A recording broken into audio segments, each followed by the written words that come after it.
realmente lo merece, ¿no? Así que, bueno, para acompañarnos en este viaje a través de las páginas y del tiempo y que nos cuente un poquito todo lo que rodea a la figura de Jesús de Aragón, del capitán Sirius, pues tenemos, como no, a Jesús Palacios, escritor, antologador, crítico, estudioso de todo lo que tenga que ver con lo fantástico, tanto literatura como cine, y que además ya nos ha acompañado en más de una ocasión en los eventos de Sui Generis, y le estamos siempre muy, muy agradecidos, ¿no? Algunas de las novelas, ¿no?, del capitán Sirius, como 40.000 kilómetros a bordo del aeroplano fantasma, o La ciudad sepultada, o Viaje al fondo del océano, pues son algunas de esas pequeñas joyas que nos han quedado en la historia de la literatura española, ¿no?, como algo especial. Y yo, de hecho, tengo que agradecer mucho a Jesús Palacios, porque gracias a una de sus muchas ediciones en la editorial Valdemar, en concreto de la que seguramente hablará hoy, La torre de los 7 jorobados, de Emilio Carrere, pues gracias a ese estudio preliminar, no introductorio, pues es como conocí yo un poquito la historia de Jesús de Aragón. Así que, Jesús, muchísimas gracias, y a todo el mundo bienvenido y gracias. Adelante. Hola, ¿se me escucha bien? Sí. Buenas tardes o noches, y gracias a todos por vuestra presencia con nosotros aquí para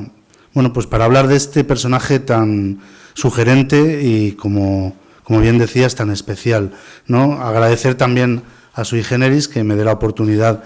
de compartir este rato con vosotros, y que dé la oportunidad también, pasado tanto tiempo, a un escritor tan oscuro y olvidado como Jesús de Aragón, el capitán Sirius, para que sea un poquito más conocido y para que esté un poco más presente en la memoria histórica, en la memoria literaria de la literatura española. Comentábamos un poco antes de empezar la charla, así con alguno de vosotros que andaba ya por aquí, lo difícil que es y sigue siendo el que los autores clásicos de género fantástico, de aventuras, policial, ciencia ficción, los pioneros de la literatura popular en nuestro país, traspasen unas determinadas líneas rojas de conocimiento masivo, de conocimiento popular, ¿no? Y que mientras que pocos son los que, siendo mínimamente aficionados a la lectura, a la literatura y a la cultura, no hayan oído hablar de Edgar Rice Burroughs, o no hayan oído hablar de Robert E. Howard, o de Agatha Christie, o de, en fin, tantísimos otros y otras escritores y escritoras de literatura de género popular del mundo entero, sobre todo del ámbito anglosajón, es muy difícil, sin embargo, que hayan oído hablar alguna vez de autores como Jesús de Aragón, e incluso de otros que alcanzaron un mayor prestigio literario, como el propio Emilio Carrere, del que también nos vemos obligados, con mucho placer, a hablar aquí en estos momentos, ¿no? Y hay ahí como una especie de frontera que sigue a día de hoy siendo muy difícil traspasar, porque parece que, de alguna manera, hasta a veces los propios aficionados a la literatura fantástica, al género, tenemos, y me incluyo en cierta medida, ciertos prejuicios, ¿no?, a rescatar a estas figuras, porque se nos ha enseñado a lo largo de décadas, por no decir de siglos, que ya casi se podría decir, se nos ha enseñado que es una literatura despreciable, que es una literatura muy menor, que es una literatura escapista y una literatura que no merece, de alguna forma, un estudio que no sea, si acaso, el meramente sociológico, sociopolítico, pues para analizar, si se quiere, la vida en los primeros decenios del siglo XX o en la segunda mitad del XIX, etcétera, pero que en sí misma tiene poco o ningún valor. Naturalmente, esto no responde a la realidad. Es cierto que a lo mejor no estamos hablando de autores que, debido precisamente a todos esos prejuicios, llegaran a brillar, que en algunos casos sí lo hicieron, pero menos quizá en términos generales, que los escritores clásicos de aventuras, fantasía y ciencia ficción de los países anglosajones o incluso de otros países vecinos como Francia o Bélgica, etcétera. Pero esto es tan solo, y es triste decirlo, pero en gran medida es así, precisamente por esos mismos prejuicios que ya se vivían en su momento y que obligaban a que, de alguna forma, ocuparan un espacio muy poco privilegiado, un espacio muy marginal dentro de librerías, bibliotecas y sobre todo dentro del mundo académico y del mundo universitario, del mundo doctoral, por decirlo de alguna manera. Esa es una especie es una especie de pecado original que arrastramos en nuestro país desde casi, podríamos decir, el principio de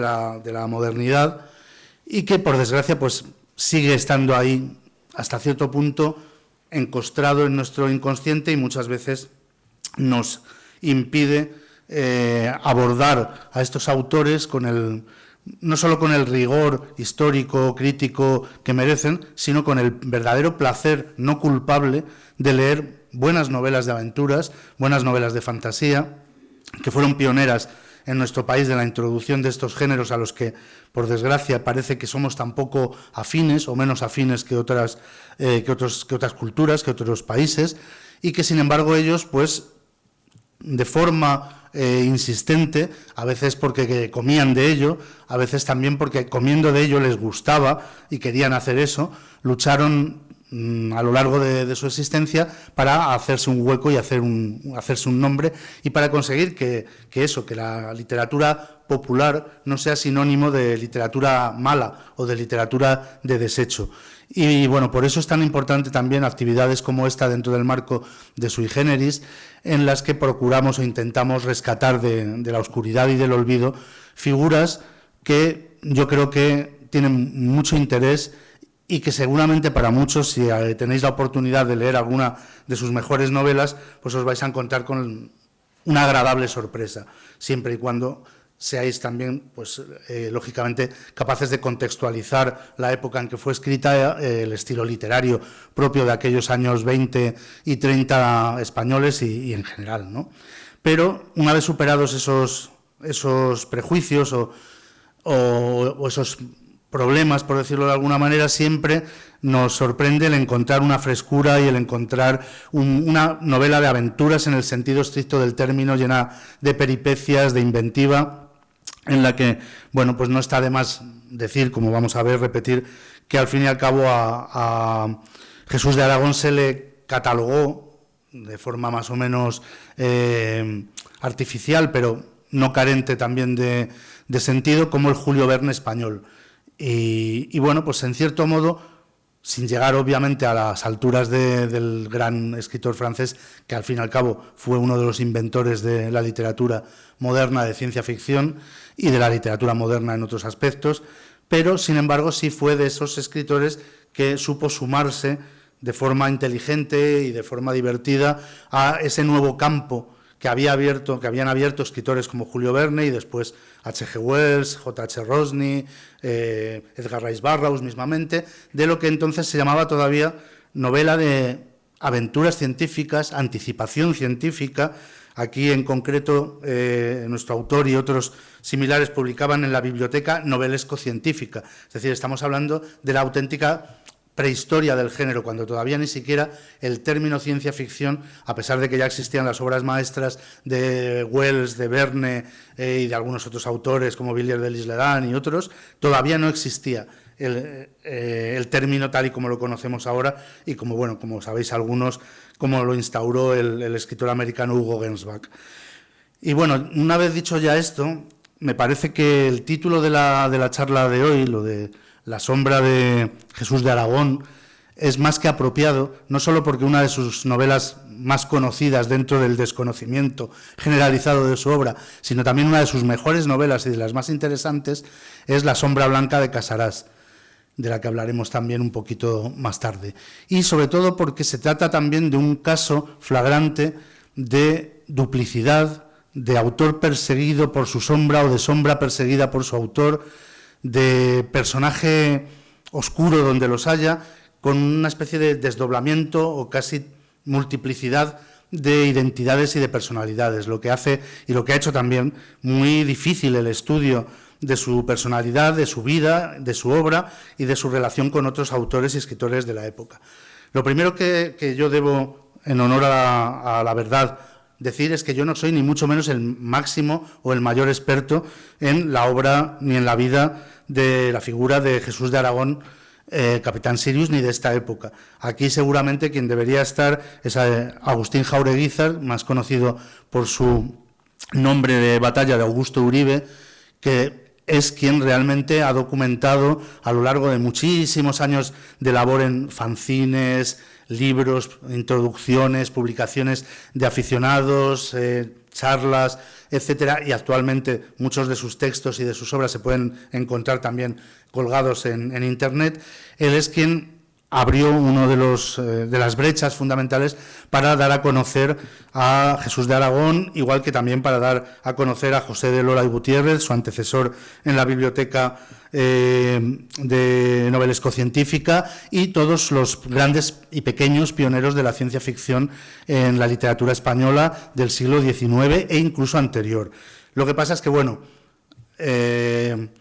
Augusto Uribe o Agustín Jaureguizar es un hombre ya de edad provecta, que se deja ver poco por motivos de salud y a quien siempre es un placer reencontrar, pero que muy difícilmente podría en estos momentos acompañarnos. Otra de las personas que más sabía de este personaje y de ese entorno de la ciencia ficción pionera española, por desgracia ya no está entre nosotros, fue Carlos Sainz y Doncha, uno de los fundadores de la Sociedad Española de Ciencia Ficción, uno de los pioneros también en la recuperación de toda esta historia perdida u oculta de la ciencia ficción española a lo largo de las décadas, y él mismo un notable escritor de space opera, ciencia ficción de aventuras, relatos y novelas, que publicó en revistas ya míticas como Nueva Dimensión y que estuvo muy activo en todo el fandom de los años 60, 70 y 80. Por desgracia ya no está entre nosotros. Otra personalidad que sabe mucho de este tema y en concreto de Jesús de Aragón y Soldado es el profesor Antonio Huertas Morales de la Universidad Rey Juan Carlos, que se ocupó de hacer una estupenda introducción a la que yo también le debo mucho para la reedición de la Sombra Blanca de Casarás, que editó Juventud en el año 95 y que también se puede encontrar fácilmente en Internet. Todos ellos y algunos otros colegas amantes del género, algo más jóvenes afortunadamente, como Alfredo Lara, el colaborador habitual de la editorial Valdemar y librero de la librería Opar, especializada en literatura fantástica y de aventuras, pues iba a decir saben tanto o más que yo, saben más que yo en general, pero no han podido o no pueden estar aquí con nosotros, por lo que yo he aceptado gustosamente la tarea de abordar a este personaje dentro, insisto, de las limitaciones de que no es exactamente, no soy exactamente el mayor experto en España en su vida y obra. Sí tengo una relación particular con ambas, y es, como decía antes mi introductor, es el tema de la edición de La Torre de los Siete Jorobados, que tuve el placer de prologar y de preparar para la editorial Valdemar en 1998. Y donde, con un montón de erratas y de errores de bulto que traté de solucionar en ediciones posteriores y que fueron producto pues de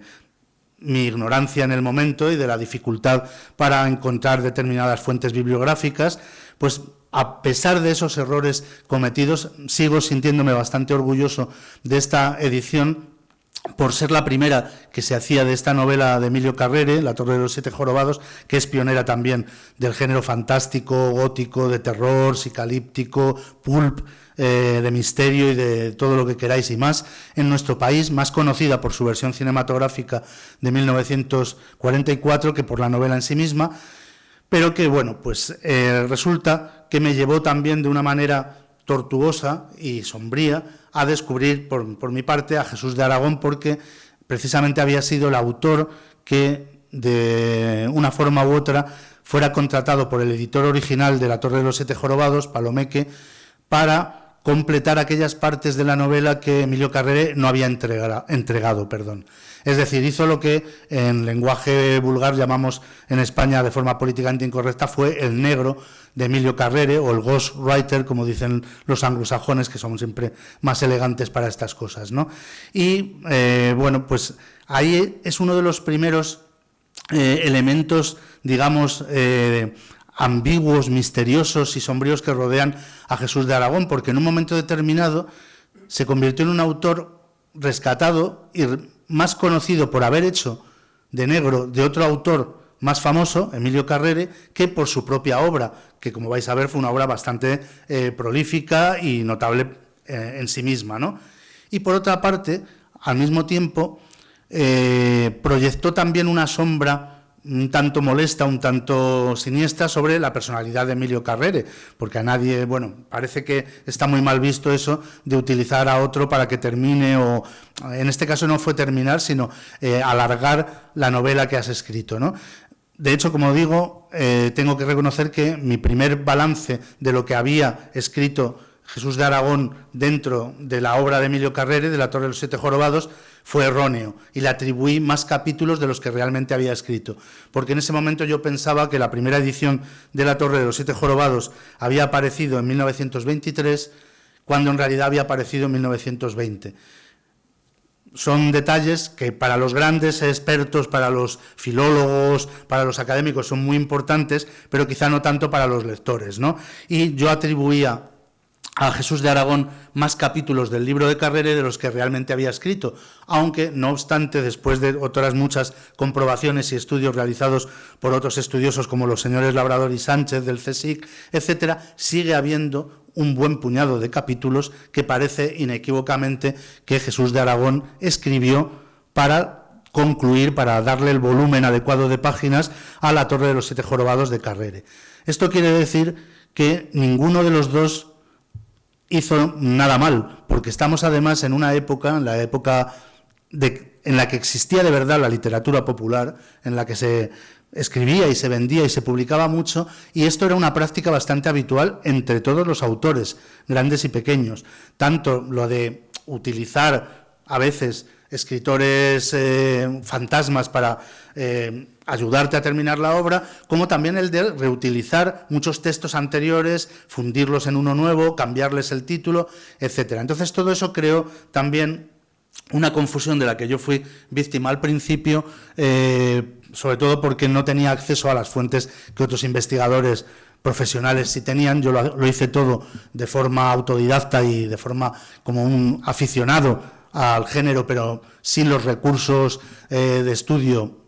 propios de un académico, por decirlo así. Oscurecía, como digo, mucho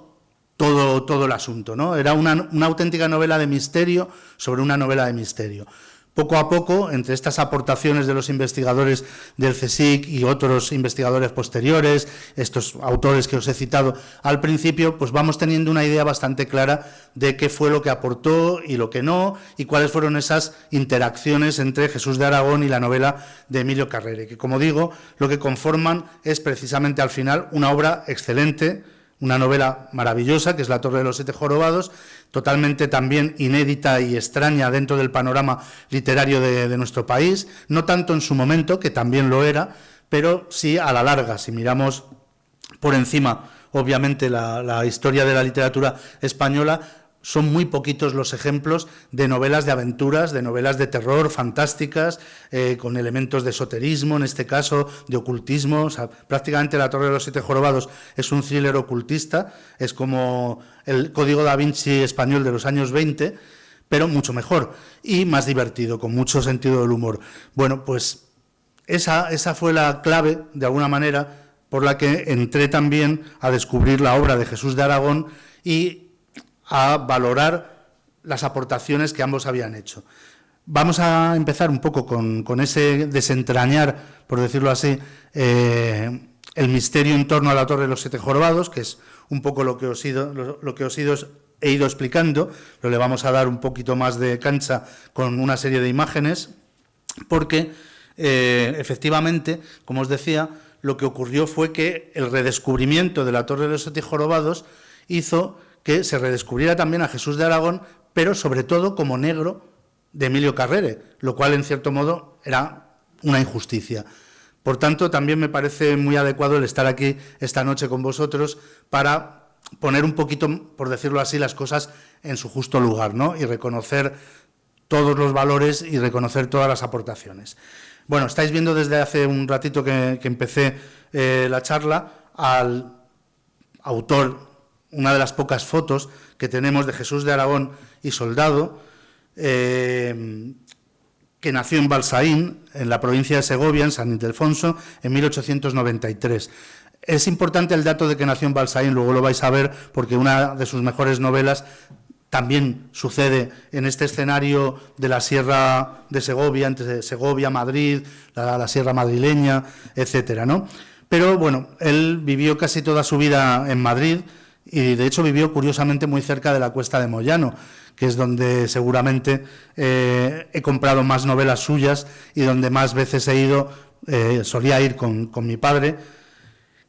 a quien debo también citar, porque fue precisamente él quien me descubrió la obra de Emilio Carrere, La Torre de los Siete Jorobados, y también quien me puso en las manos la primera novela que yo leí de Jesús de Aragón. Bueno, pues curiosamente Jesús de Aragón vivió muy cerca de la Cuesta de Moyano y, según cuentan los que ya tienen una edad provecta, como precisamente Agustín Jaureguizar, allí se le podía encontrar más de un sábado y más de un domingo todavía comprando libros como gran lector que era. Curiosamente, aunque se convirtió en un escritor de novela de aventuras exótica, con escenarios que van pues desde Rusia, China, la vuelta al mundo, mundos perdidos en Perú, etcétera, él no viajó apenas. Es un caso de estos muy parecido al del propio Julio Verne, en gran medida, y sobre todo al de Emilio Salgari, ¿no?, que fueron autores de aventuras exóticas que salieron muy poquito de su propia patria, de su propio país. Pero eso no es óbice, la fantasía siempre es mejor que la realidad, por mucho que digan que la realidad supera la ficción, no es verdad. Y eso lo demuestra él muy bien en sus obras. Bueno, pues aquí le veis, era un señor bastante serio, un señor conservador, firmaba como Capitán Sirius porque era un poco también la continuidad con la obra de su inmediato antecesor en la biblioteca novelesco-científica, que fue, como decía antes, el más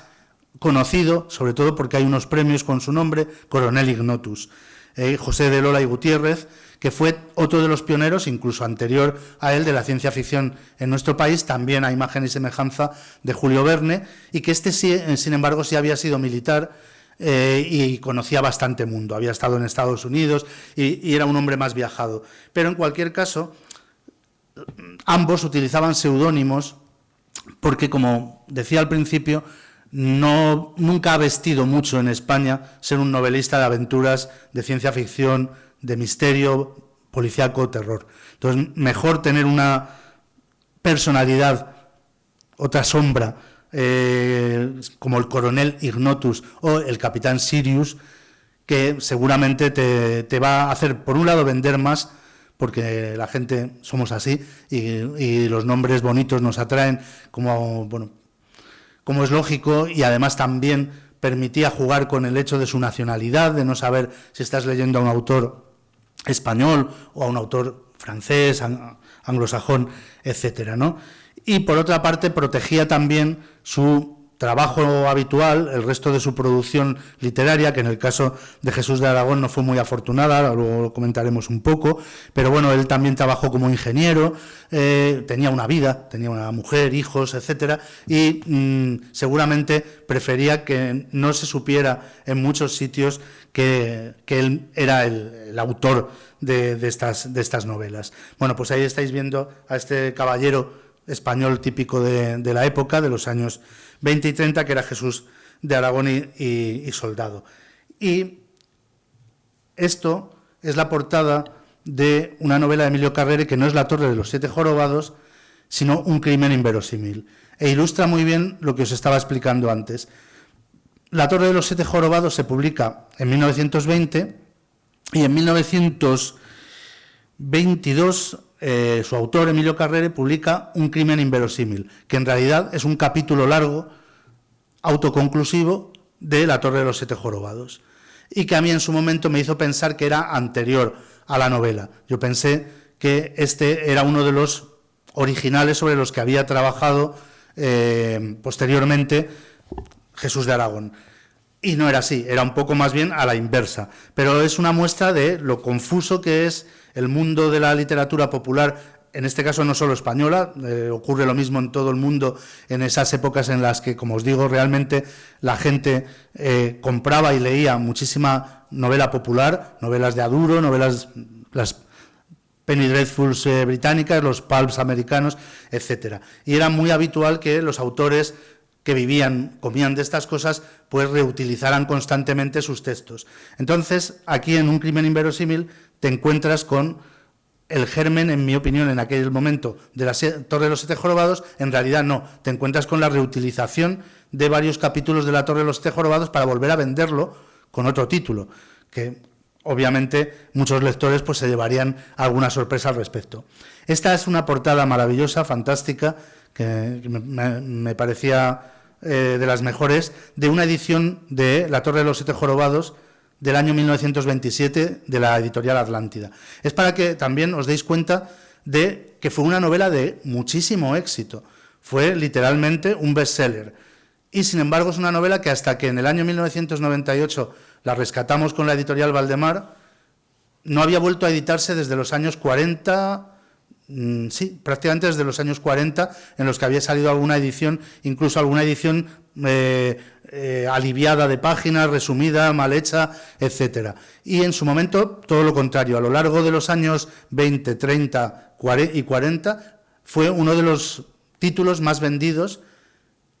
del que no encontraréis prácticamente una sola línea en las historias de la literatura española que hemos estudiado, o que habréis estudiado la mayoría, en el colegio, el instituto, la universidad. Si Emilio Carrere tiene algunas líneas, suele ser como poeta. Fue un poeta modernista, de tipo modernista, perteneciente, lógicamente, a la generación de la Bohemia, es decir, vecino y amigo de Ramón del Valle Inclán, de Alejandro Sagua, etcétera, y en ese contexto sí se le ha dado de vez en cuando cierta importancia, también siempre un poco secundaria, porque también, salvo los grandes nombres como los de Valle Inclán o nombres latinoamericanos, pero muy relacionados también con el modernismo en España, como Rubén Darío en fin, o el primer Juan Ramón Jiménez, etcétera, tampoco la poesía modernista, los poetas bohemios de entonces, muy influidos por la literatura simbolista y decadente francesa, han merecido nunca mucho respeto ni mucho trato académico o crítico por parte de la cultura española, ¿no? Pero aquí, como veis, esta es una portada del año 1927 y aquí está una portada también con nuevamente un retrato de Emilio Carrere de la edición del año 1932 en la revista Novelas y Cuentos que publicaba Prensa Española, que era baratísima, como podéis ver, 30 céntimos, y ponía al alcance de cualquier bolsillo todos los clásicos de la literatura universal y de la literatura española, incluyendo también muchísimas novelas de aventuras, novelas fantásticas, al mismo tiempo. Ahí veis que ya figura como novela policíaca, lo cual es cierto en alguna medida, pero un poco engañoso también, porque es una novela policíaca donde hay una ciudad perdida judía debajo de la Plaza de la Cebada, donde hay hipnotizadores, donde hay sectas cabalísticas asesinas y falsificadoras, en fin, que es más bien, como os decía antes, una novela fantástica, de aventuras, con resabios góticos y muy esotérica, y también con mucho humor psicalíptico, que es una característica muy nuestra, muy propia de la evolución del género en nuestro país, y que alcanza, yo digo que al fin y al cabo, hasta el Día de la Bestia de Alex de la Iglesia es descendiente de la Torre de los Siete Jorobados. La Torre de los Siete Jorobados es, como decía, más famosa por la versión cinematográfica que se hizo de ella. Me refiero con bastante extensión a esta novela porque es muy importante para entender qué es lo que hizo también a Jesús de Aragón de decidirse a dejar la carrera, o la profesión de ingeniero para intentar sacarse las habichuelas con la literatura. Fue precisamente el haber participado en la génesis de la Torre de los Siete Jorobados y el haber visto el gran éxito que tuvo lo que le movió a intentar también ganarse la vida como escritor profesional. Y lo cierto es, como digo, que la novela tuvo tanto éxito que ya en el año 1939, es decir,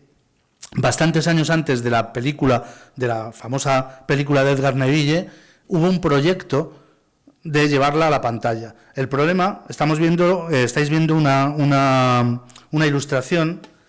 de lo que hubiera sido uno de los decorados de la película, diseñada por Gerardo Lizárraga, un artista que tuvo que emigrar debido a la guerra civil, como también el que iba a ser director de la película, y que hizo estos diseños, solo se conserva este, se han perdido otros, estando ya en el campo de concentración francés, donde se acogían a los refugiados republicanos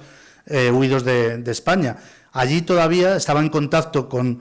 la gente, intelectuales republicanos que quedaban, y todavía andaban intentando sacar este proyecto de llevar a la pantalla La Torre de los Siete Jorobados, y él mandaba desde allí los dibujos. Lamentablemente, por las circunstancias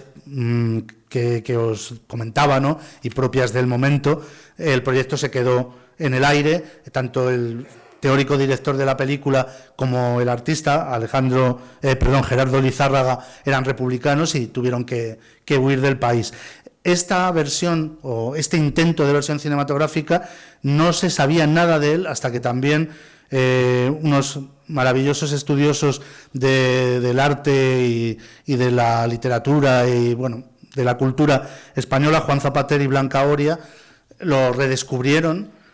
Y bueno, de hecho el año pasado, creo, si no recuerdo mal, fue el año pasado o el anterior, hubo una maravillosa exposición dedicada al artista Gerardo Lizárraga en el Museo Lázaro Galdiano, donde se podían ver, pues, sus pinturas, sus dibujos, y también estaba este curioso ejemplo de lo que hubiera sido o hubiera podido ser una versión cinematográfica en la época de la República de la novela de Carrere, que probablemente habría sido una versión más fiel de lo que lo fue luego la de Edgar Neville, porque obviamente en la República no se tenían los mismos prejuicios con respecto a los temas esotéricos, ocultistas, fantásticos, que sí se tendrían lógicamente después,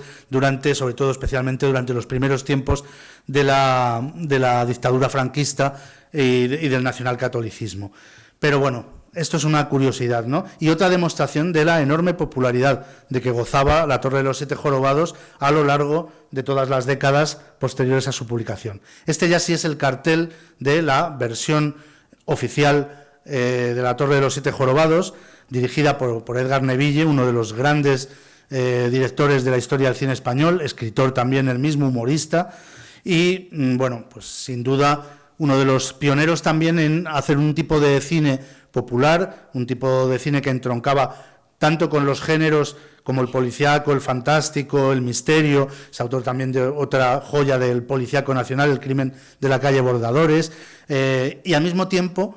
imbuirle de ese carácter netamente español, realista, propio de nuestra cultura. La Torre de los Siete Jorobados fue también una rareza absoluta, se la considera con toda justicia como la primera película de terror, con varias comillas, porque no es una película de terror asustante, como podían ser las de La Universal, de Drácula, del Hombre Lobo, etcétera, pero sí que utilizaba muchos de los elementos, tanto procedentes de la novela, es decir, argumentales, como elementos visuales, elementos narrativos, traídos de ahí, de la tradición del terror, del expresionismo alemán, de la escuela de la Universal, de los seriales, etcétera. Para demostrarlo, también para demostrar que tenía un toque humorístico, mirar esta publicidad de La Torre de los Siete Jorobados del estreno, con ese toque casi de tebeo que tiene también la novela y que tiene también, desde luego, la película, que le da, como digo, ese carácter tan netamente español. Es decir, es novela de terror, novela de misterio, novela gótica, pero también psicalíptica, también esperpéntica. No quiero hacer spoiler porque os animo a que la leáis. Ahora mismo la edición de Valdemar está agotada, pero hay alguna reedición en otras colecciones de bolsillo. Y tiene momentos absolutamente inolvidables en los que los protagonistas, en situaciones de peligro absoluto, rodeados de sectas asesinas, perdidos en los subterráneos, se esconden, y la joroba falsa con la que se han disfrazado de chepudos, pues se la quitan y es un queso, un pan, un jamón, y se ponen allá a merendar en un rincón de forma absolutamente inesperada. Estas son algunas imágenes de la película. Aquí vemos el descenso a la ciudad hebrea subterránea que se oculta en las entrañas del Madrid de los Austrias, y que, bueno, pues ahí podéis apreciar también el diseño de producción, los decorados de Pierre Silt, que era un decorador francés que trabajó en esta película y había trabajado también en el cine alemán de la UFA y en el propio cine francés, y ahí se nota esa impronta de lo que llamamos cine expresionista, todos esos elementos, ¿no? Estos ya son los personajes principales de la película. Aquí tenéis a don Robinson de Mantua, que es el fantasma que se le aparece al protagonista, interpretado por Félix de Pomés. Esto les dio muchos quebraderos de cabeza, tanto al director, a Edgar Neville, como al guionista, José Santugini, otro gran humorista, que adaptaron la novela de Carrere para intentar que la censura les permitiera hacer la película. Intentaron, y de hecho eliminaron muchos de los componentes mágicos, esotéricos, espiritistas que aparecían, pero claro, había cosas que no podían ni querían eliminar. El arranque de la película es la aparición del fantasma de este señor, de don Robinson de Mantua, y eso tenía que estar. Y, sin embargo, en ese momento, la censura nacional católica insistía en que no se podían mostrar en las películas, ni prácticamente ni en ninguna parte, pero menos aún en las películas, apariciones, fantasmas, sesiones espiritistas, nada que tuviera que ver con una concepción de lo sobrenatural o del más allá que no fuera estrictamente católica. Y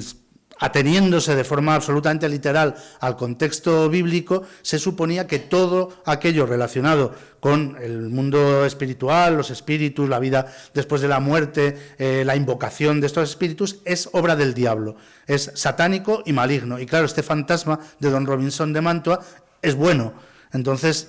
ahí se las vieron y se las desearon todos los implicados en la película para conseguir finalmente, que lo consiguieron, pasar que les permitieran la aparición de este fantasma. Yo creo que en gran medida porque la película aumenta también mucho el tono humorístico. Estas son más imágenes de la película, estos son los dos protagonistas, Basilio Beltrán, interpretado por el gran Antonio Casal, aquí cuando el fantasma le encarga de alguna manera que investigue el caso de su propia muerte, de su propio asesinato. Este es el villano de la película, magnífico Guillermo Marín como el doctor Sabatino, villano que hipnotiza y que tiene poderes paranormales, absolutamente siniestro, una especie de doctor Mabuse a la española. Más escenas del subterráneo, allí con los jorobados, etcétera. Los ojos del doctor Sabatino dedicado a hipnotizar a la protagonista para intentar que mate a sus propios amigos. Esta es Inés, la protagonista femenina, que es la sobrina de don Robinson de Mantua y que es de verdad Isabel de Pomés, la sobrina del actor Félix de Pomés que interpretaba al propio fantasma, ¿no? Tan popular fue la novela y aumentada por el éxito de la película que hasta los héroes más famosos del tebeo español de posguerra, Roberto Alcázar y Pedrín, tuvieron su propia versión, su propia versión un poco también con ciertas diferencias, sobre todo supongo que para no pagarle nada, aquí estaban los tiempos muy malitos de intentar no pagar nunca a nadie, ¿no? Y por eso la llamaron El Torreón de los Jorobados, pero incluso en esta portada aparecen episodios que están en la novela y en la película, el violinista que da la clave para que se descienda a los subterráneos, en vez, los jorobados aparecen ahí con sus sayos de fantasma, etcétera, y lógicamente no hay. Aquí ahí tenemos las imágenes también claramente inspiradas en la película del subterráneo. Se trata de Roberto Alcázar y Pedrín. Ellos lo que es investigar, no investigan mucho, acaban con todo a mamporros, pero lo que es la trama, el esqueleto de la trama, es exactamente el mismo de La Torre de los Siete Jorobados, novela y película, que, como digo, fueron tan inmensamente populares y de tanto éxito que hasta tuvieron su versión en TVO con Roberto Alcázar y Pedrín de protagonistas. Esta es la portada de nuestra edición en Valdemar, ya de la edición de bolsillo, no de la primera edición, sino una posterior. La verdad es que el libro se vendió muy bien y, como digo, a pesar de que soy consciente de los defectos que tiene esa primera edición y las equivocaciones, los errores de datación y de estudio que tiene mi prólogo, sigo sintiéndome, mal que me pese, bastante orgulloso de ella, porque fue precisamente a partir de su publicación que otros investigadores que sí tenían los medios adecuados, gente perteneciente pues al CSIC, a la Universidad Autónoma y demás, pues pudieron precisar, datar con mayor precisión qué capítulos había escrito Carrere, qué capítulos ha escrito o escribió Jesús de Aragón, etcétera, etcétera. Pero lo cierto es que la novela estaba absolutamente caída en el olvido más vergonzante, y fue gracias a esta edición como se volvieron a reeditar también muchas otras obras de Emilio Carrere, relatos, poemas, novelas cortas, también de aventuras, de humor, etcétera. Esta es la portada de la edición de la primera edición especial coleccionista que salió en DVD de La Torre de los Siete Jorobados, de la película, que editó en el año 2012 Versus Entertainment, que ya no edita como tal, y que, bueno, pues también fue una labor de amor absoluto. Se digitalizó la película a partir de los negativos que estaban en la Filmoteca Nacional. En su edición hay un montón de extras en los que colaboramos muchos de los que amamos la novela y la película. Estoy yo mismo, está también Pedro Porcel, que es el mayor experto en el tebeo español por antonomasia. Acaba de publicar un libro sobre 100 años de historia del tebeo español de terror, donde también aparece esa versión de La Torre de los Siete Jorobados de Roberto Alcázar y Pedrín. Fue él, precisamente, en este artículo que se incluye en esta edición de DVD, quien nos descubrió a muchos la existencia de esa versión de los Siete Jorobados o de los Jorobados en tebeo de la época. Y esta es ya una versión muy reciente, del año 2022, de David Lorenzo, uno de nuestros mejores artistas actuales de cómic, que es un apasionado de la literatura fantástica española e hispanoamericana. Ahora mismo acaba de sacar un nuevo cómic maravilloso, biográfico, dedicado a, lo diré ahora, a Horacio Quiroga, el gran autor fantástico rioplatense, pero antes hizo esta versión estupenda de La Torre de los Siete Jorobados, muy fiel a la novela en la medida de lo posible, con su estilo muy personal, y que se presentó también en Madrid en su momento, en el 2022. Quiero decir también que todas estas ediciones, tanto la que hicimos en Valdemar, como las ediciones en cómic, en DVD, etcétera, contaron con el apoyo de la familia, con el apoyo de Paloma Carrere, que es la nieta del autor de la novela, de don Emilio Carrere, que siempre se portó estupendamente con todos nosotros y que, bueno, manifestó mucho amor por esta labor que hicimos de rescate de la novela, ¿no? Con esto acabamos el repaso a La Torre de los Siete Jorobados, con esa viñeta de pasan cosas muy raras en este barrio, y a fuer de que si leéis la novela vais a comprobar que así es, ¿no? Y volvemos al punto de partida, que es el de Jesús de Aragón y Soldado, es decir, el capitán Sirius. Por eso le tenemos aquí otra vez, para intentar reubicarlo. Tenemos aún uno de los Jesús de Aragón, una de sus sombras, la de el autor que contribuyó a La Torre de los Siete Jorobados, y que como tal podría haber pasado a la historia simplemente como eso, como una nota marginal, como una nota a pie de página de ese señor que hizo de negro de Emilio Carrere. Pero eso, como digo, es tan injusto como el considerar que Emilio Carrere no fuera a su vez un estupendo escritor, y que la novela se deba en gran medida a su imaginación y a su pluma. Hablábamos antes de quien fue el principal antecesor de Jesús de Aragón y Soldado. Fue este señor, como veis ya, más decimonónico, que era José de Lola y Gutiérrez, que nació en 1859 y murió precisamente en 1933, cuando todavía La Torre de los Siete Jorobados estaba conociendo su apogeo. Él fue, sin embargo, el autor principal de esa biblioteca novelesco-científica que publicaba la famosa editorial Calleja, la misma de los cuentos, y donde empezaría su andadura también literaria el Capitán Sirius, precisamente siguiendo el ejemplo de este autor. Estas son también portadas de la biblioteca novelesco-científica, de las obras del Coronel Ignotus. Seguramente muchos sabéis que ahora mismo uno de los premios de literatura de ciencia ficción y fantástica que se da en nuestro país se llama precisamente Premios Ignotus, en honor a su memoria.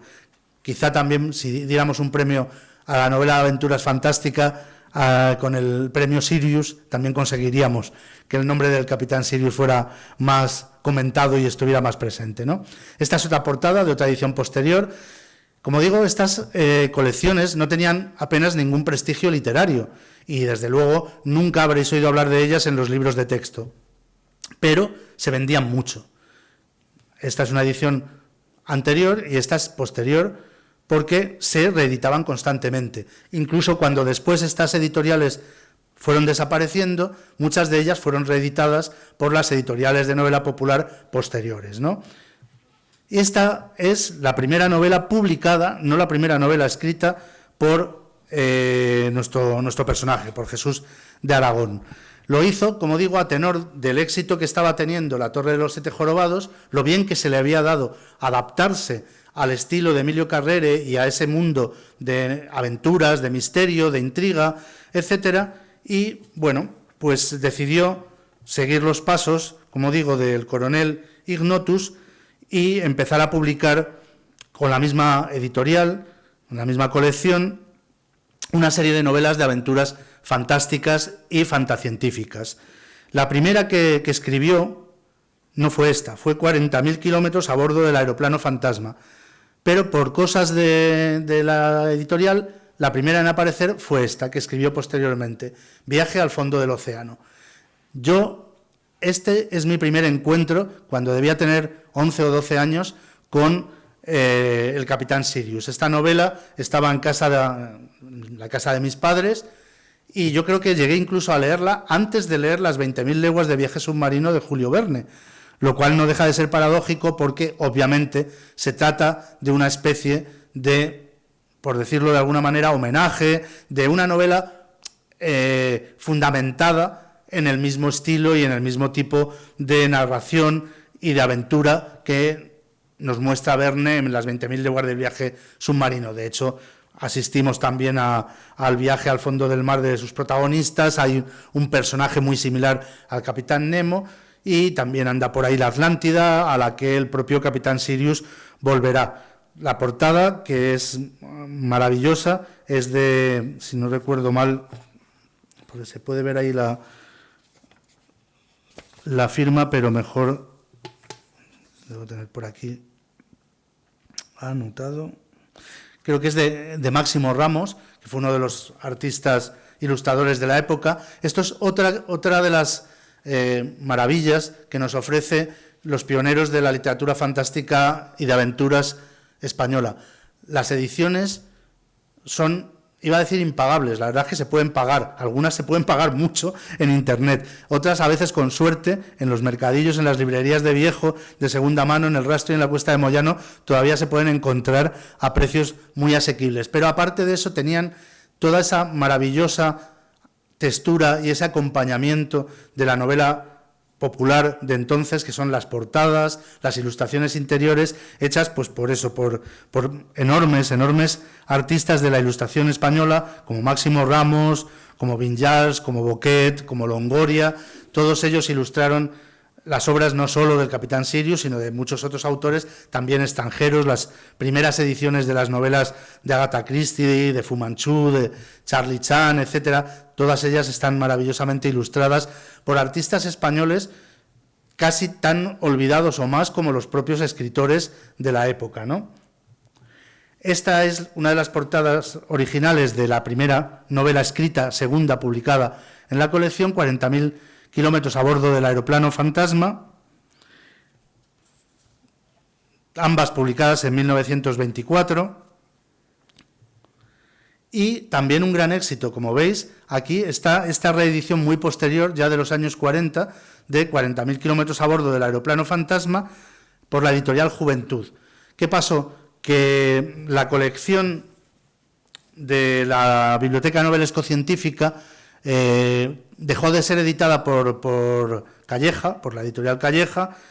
y pasó a manos del propio José de Lola y Gutiérrez y de la librería Rivadeneira. y se convirtió prácticamente en una exclusiva para las obras del del coronel Ignotus, hasta que éste falleció en 1933. Y entonces nuestro autor se vio un poco en la tesitura de buscar nuevos editores y firmó rápidamente para la editorial Juventud, que estaba entonces también intentando competir con la Biblioteca Científica de Aventuras Científicas, y que era también una prolífica editorial de aventuras, y lo seguiría siendo durante muchos años. Sería ya en la editorial Juventud donde Jesús de Aragón prácticamente desarrollaría toda su labor profesional con novelas como esta. Esta es la reedición que se hizo en los años 90 de 40.000 kilómetros a bordo del aeroplano Fantasma, la editorial Juventud, que a día de hoy todavía existe, aunque por desgracia ya no tiene la misma popularidad de entonces. En los años 90 intentó resucitar aquellas colecciones de literatura de aventuras que la habían hecho famosa en los años 30 y 40, y sacó una serie de títulos en bolsillo, reproduciendo las portadas originales,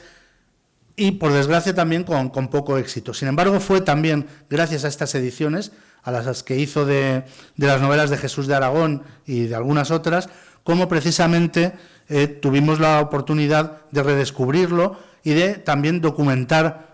mejor su relación con la novela de Carrere, etcétera. Esta novela llevaba un extenso prólogo de Agustín Jaureguizar, firmando como Augusto Uribe, al que podéis acceder vía internet. También los libros se encuentran de vez en cuando a un precio muy razonable en librerías de segunda mano y en internet, y ahí también se hablaba mucho de toda esta interacción y relación un poco turbia entre Jesús de Aragón y la Torre de los Siete Jorobados.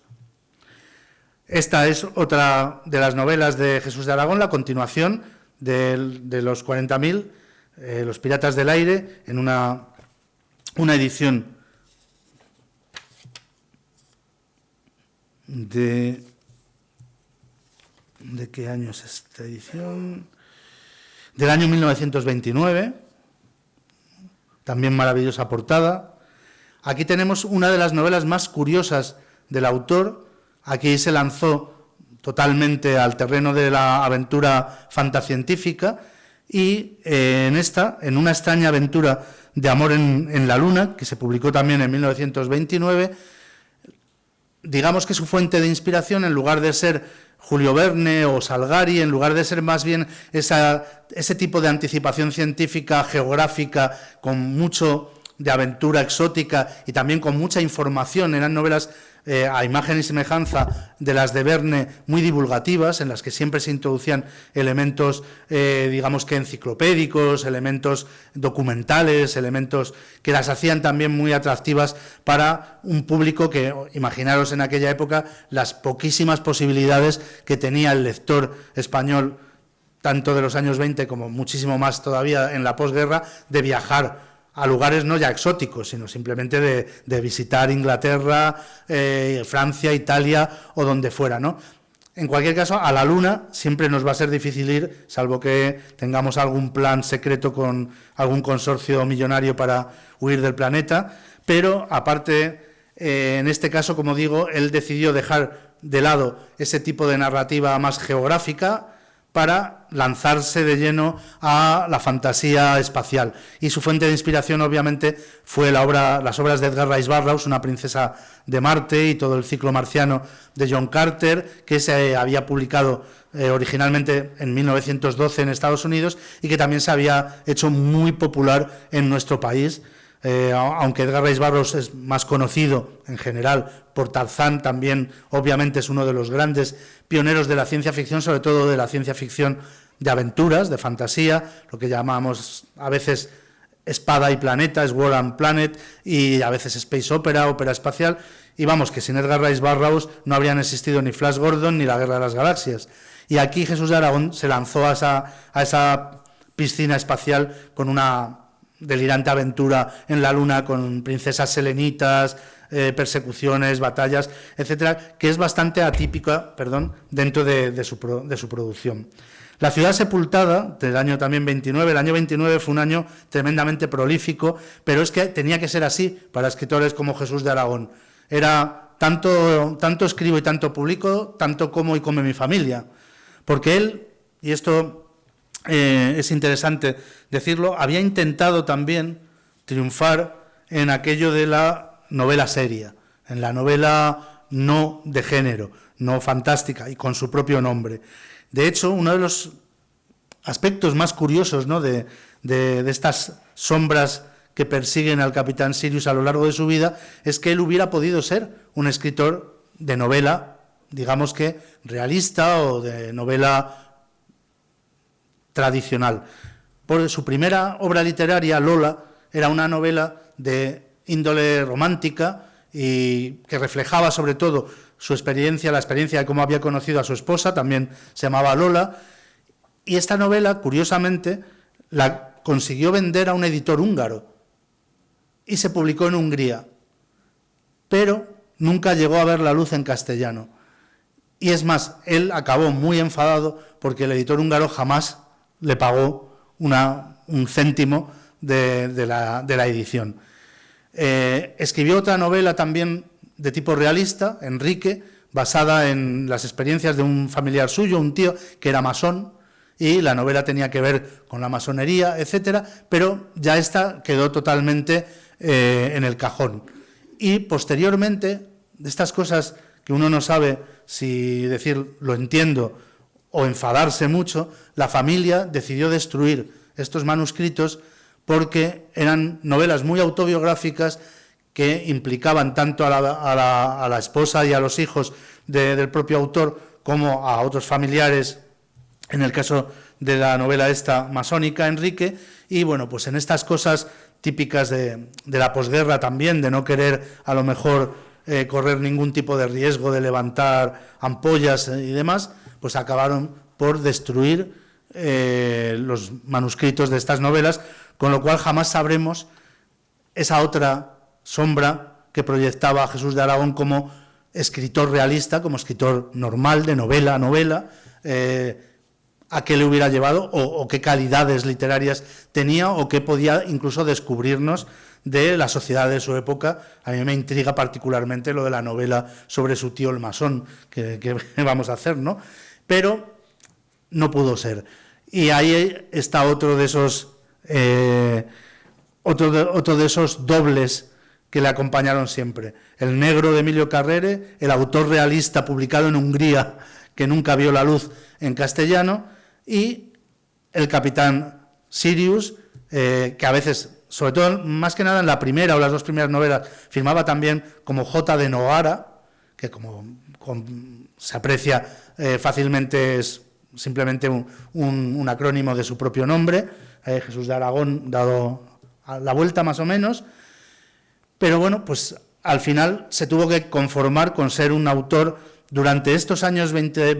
de mucho éxito, de estos finales años 20, de novela de aventuras. La ciudad sepultada es una novela de aventuras exótica con elemento fantástico, una ciudad perdida de los incas en el Perú, con también sus princesas, sus sacerdotes, al estilo de las que habían popularizado autores como Rider Haggard, como Conan Doyle, como el propio Edgar Rice Burroughs, etcétera, autores franceses como Jean Delahaye, que era muy popular en la época y que ahora está un poco también casi caído en el olvido, y que yo reconozco que es uno de los géneros que más simpatía me despierta, este de los mundos perdidos y de las civilizaciones olvidadas por el tiempo que siguen como esta existiendo en el Perú moderno, ¿no? Y aquí llegamos a la que es sin duda mi novela favorita del autor, y una novela muy significativa que nos devuelve también a la personalidad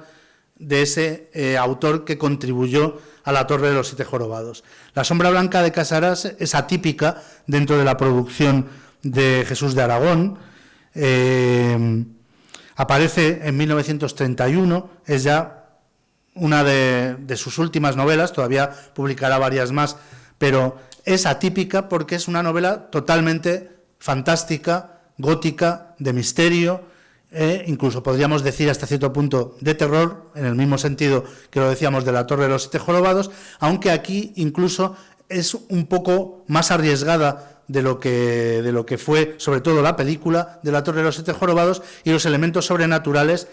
los elementos legendarios. La novela empieza con una leyenda medieval, están muy presentes. Se desarrolla, y por eso os dije que era importante recordar que él mismo había nacido en ese pueblo segoviano de Balsaín, se desarrolla entre Madrid y Segovia, en toda esa sierra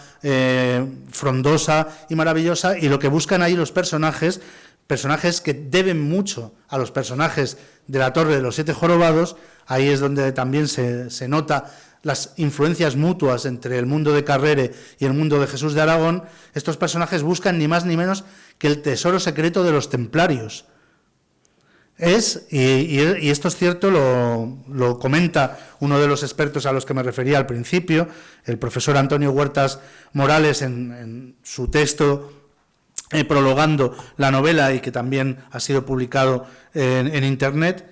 Es posiblemente la primera novela fantástica en la que se utiliza a los templarios como personajes, y todo el misterio, el esoterismo, además son los villanos de la novela, son realmente personajes diabólicos, etcétera, de una línea que lleva, como citaba al principio, de forma a lo mejor un poco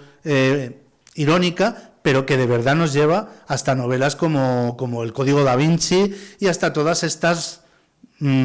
locuras de templarios que nos han invadido en los últimos decenios, ¿no? Bueno, La Sombra Blanca de Casaras, como digo, es para mí su mejor novela, muy recomendable, y entronca, yo me atrevo a llamarla también en el prólogo a La Torre de los Siete Jorobados, el remake rural de La Torre de los Siete Jorobados, porque de alguna manera sigue esa misma estructura y muchos aspectos parecidos, el mismo científico despistado, etcétera, pero lo sitúa en este entorno de naturaleza salvaje, en ese entorno casi de fantástico y muy gótico, más gótico que el de Carrere. La novela se lee estupendamente a día de hoy, así como otras novelas de las que estamos hablando. Hay que ponerse en situación de lo que era el lenguaje y de lo que era el estilo un tanto alambicado de la literatura de aventuras de esa época. Esta se lee, igual que La Torre de los Siete Jorobados, de forma totalmente natural. Es como dicen los anglosajones, un page turner, o sea, en una noche de estas tontas te la lees del tirón. Y realmente es una novela muy importante porque, aunque es menos conocida que La Torre de los Siete Jorobados, es también un ejemplo atípico de novela de fantaterror, de novela de aventuras fantásticas y esotéricas en la literatura española. Incluso dentro de ese contexto en el que se mueve Jesús de Aragón y en el que se movía el coronel Ignotus y se movían otros autores también de novela policíaca, Fidel Prado, etcétera, es muy raro encontrar novelas de verdad fantásticas y con elementos góticos y de terror. Y La Torre de los Siete Jorobados y La Sombra Blanca de Casaras lo son en ambos casos. Y en ambos casos son lecturas muy recomendables. Aquí podéis ver la portada original de la novela de 1931 y la de la afortunada reedición del año 95, con un extenso prólogo también, que nos permitió a muchos el poder leerla por primera vez, y que además, por suerte, se puede seguir encontrando en librerías de segunda mano, etcétera, a precio asequible. O sea que esta ya es otra novela posterior, El demonio del Cáucaso, del año 1933. Volvió ya el autor a ese mundo de la novela de viajes, pero además empieza ya a notarse, empieza a notarse no tanto el cansancio del escritor, como que se están aproximando tiempos muy duros y muy difíciles. Estamos hablando ya del año 1934, y la sombra que le persigue ya es la misma que persigue a toda España. Es la sombra del conflicto bélico, la sombra de la guerra civil, que va a hacer que las publicaciones colapsen en muchos aspectos, se detengan durante un tiempo, salgan de manera irregular, sea poco menos que imposible vivir de la pluma. Y además también él, como decía al principio, ya habéis visto al señor, vamos a rescatarle, para que ahí. Era un señor de orden y un señor de bien, y sus dos últimas novelas en la colección de Juventud de Aventuras son Los Cuatro Mosqueteros del Zar y Crepúsculo en la Noche Roja. Ambas de 1934, son novelas totalmente anticomunistas, donde los protagonistas son una especie de mosqueteros de la Rusia blanca, que luchan, intentan desesperadamente, sin conseguirlo, salvar a la familia imperial de la revolución, evitar que sean asesinados. Y ya la última, Crepúsculo en la noche roja, retrata el triunfo de la revolución bolchevique en unos tonos bastante apocalípticos y de condena,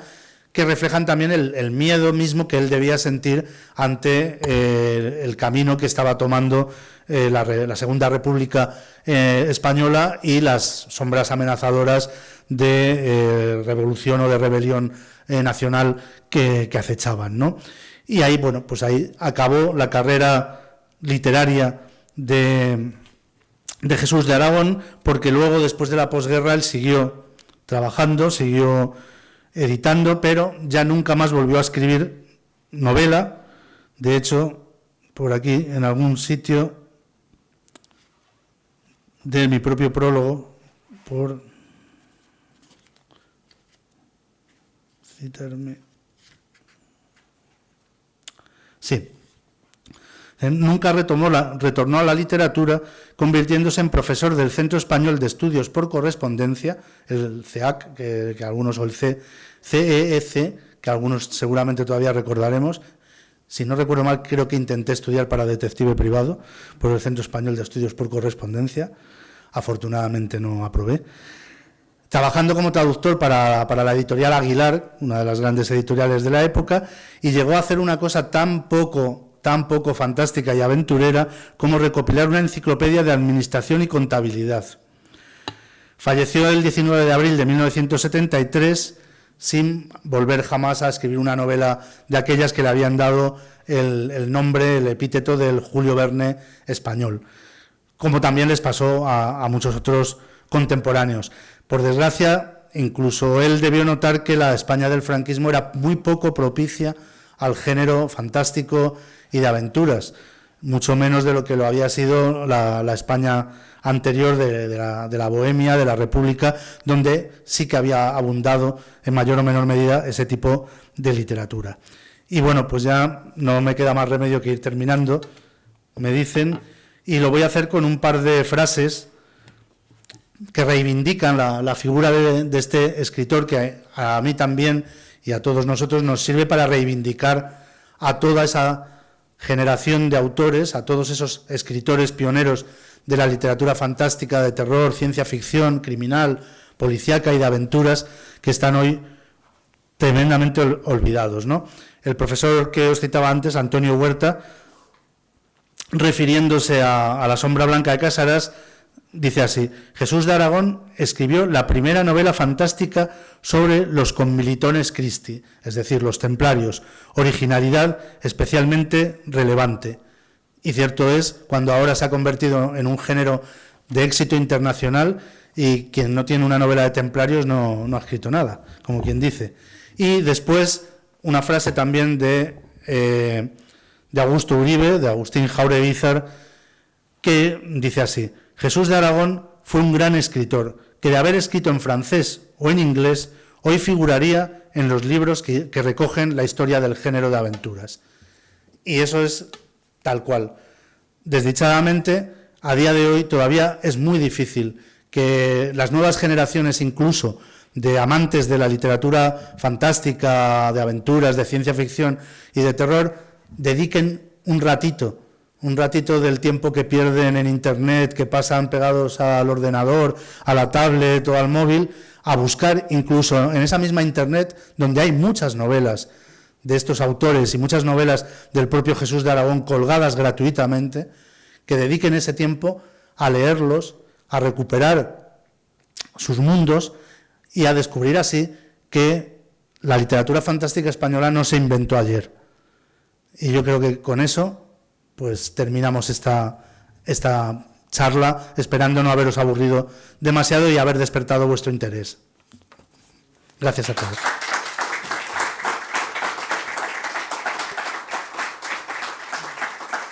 Gracias.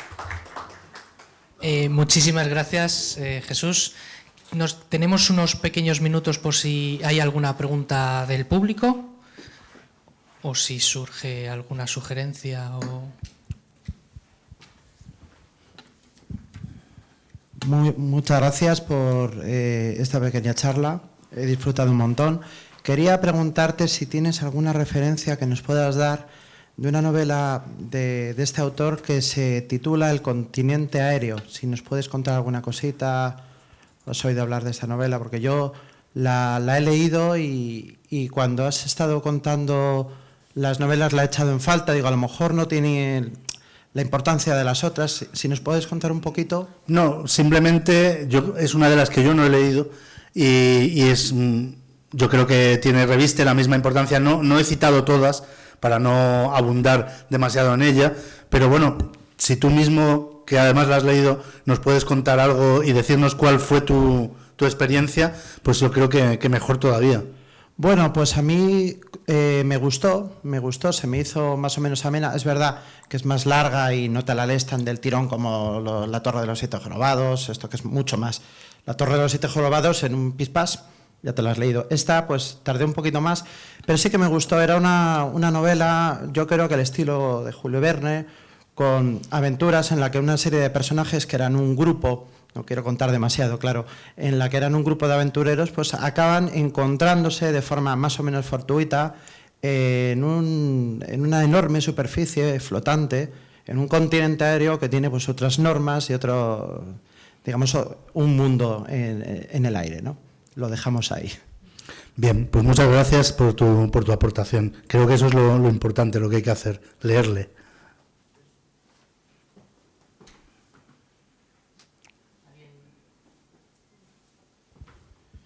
Muy brevemente, agradecerte la charla que hemos tenido casi aquí en familia. Y ¿podrías, por favor, repetir otra vez el nombre de este señor que ha hecho una recopilación del terror, una antología del terror hasta la fecha, un tal Pedro o no sé qué? Lo digo para comprarlo rápidamente en cuanto pueda, o conseguirlo como pueda. ¿Te refieres a la que publicó, no es la que publicó... Al principio de la charla, sí, has hecho alusión a alguien que ha hecho una antología del terror. No era una antología del terror, en realidad me refería al autor de una historia de la ciencia ficción española, Carlos Sainz y Doncha. Muy bien. Que yo creo que todavía se puede encontrar el libro con cierta frecuencia. Los autores que cité fueron Agustín Jaureguizar, que suele firmar como Augusto Uribe sus obras de ensayo, Carlos Sainz y Doncha, que es el autor de la primera historia de la ciencia ficción española, en la que se habla mucho de esta época. Luego el profesor Antonio Huertas Morales, que es el que ha dedicado más tiempo y estudio a Jesús de Aragón y sobre todo a La sombra blanca de Casaras. Y luego ya incidentalmente a los señores estos Labrador y Sánchez del CSIC, que rebatieron, entre comillas, mi prólogo aportando nueva documentación, y Alfredo Lara, que es el librero de la librería Opar, que os recomiendo, se encuentra fácilmente, la dirección está en la calle Alcalá, y él tiene muchísimo material de este tipo también en su librería, novelas de esta época, y ha contribuido él también a varias historias de la literatura popular española que se han publicado entre nosotros. Muy bien, muchas gracias. A ti. Bueno, pues muchísimas gracias, Jesús, muchísimas gracias a todos los que habéis estado aquí hasta el final. Y nada, solo me queda recordaros que el Festival Sui Generis Madrid sigue. Mañana comenzamos un ciclo sobre el otro gótico, para hablar de gótico latinoamericano, gótico sureño, gótico suburbano, etcétera, que será en ámbito cultural del Corte Inglés de Callao. Igual que aquí, la entrada gratuita, así que estáis todos invitados. Muchísimas gracias y gracias a ti, Jesús, como siempre. Gracias a vosotros.